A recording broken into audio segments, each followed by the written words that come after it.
Robinson Crusoe was born in York, England in 1632. He is the youngest son of a middle-class family. Against his father's wishes, Crusoe dreams of going to sea. He eventually defies his parents and sets sail in September 1651. His first voyage ends in disaster when the ship encounters a storm. Crusoe is not deterred and decides to try his luck again. Crusoe embarks on a second voyage, this time heading to Africa. He trades successfully, but is captured by pirates and taken to North Africa. He becomes a slave in the Moorish port of Salé. After 2 years, he escapes with a fellow slave, Xury. Crusoe and Xury are rescued by a Portuguese ship. Crusoe is taken to Brazil, where he establishes a successful plantation. He becomes involved in the slave trade, participating in a voyage to procure slaves from Africa. On a slave trading expedition, Crusoe's ship encounters a violent storm and is wrecked on an uninhabited island near the Orinoco River. Crusoe is the sole survivor.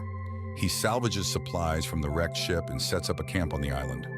Crusoe builds a fortified shelter, constructs furniture, and learns to hunt and grow crops. He discovers wild goats and begins to domesticate them. Crusoe also keeps a journal of his activities and reflections. Crusoe finds solace in religion, reading the Bible, and praying regularly. He experiences an earthquake in a storm, which shake his confidence but strengthen his faith. Crusoe continues to improve his shelter, creating a more comfortable and secure home. He makes pottery, bakes bread, and learns to make clothing from animal skins. Crusoe spots a footprint on the beach, which leads him to discover that the island is occasionally visited by cannibals. He becomes increasingly fearful, but prepares to defend himself if necessary. Crusoe witnesses a group of cannibals preparing to kill 2 prisoners. He intervenes, rescuing one of the prisoners, whom he names Friday. Crusoe teaches Friday English and converts him to Christianity. Friday becomes Crusoe's loyal companion.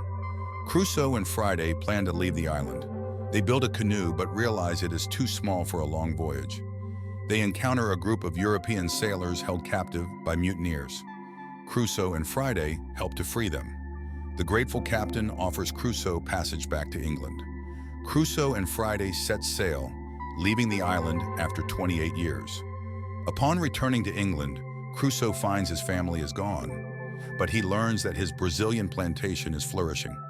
Crusoe visits his plantation in Brazil, where he is greeted warmly and his financial situation is secured. He returns to England, marries, and has children. However, he cannot resist the call of adventure and eventually goes on further voyages.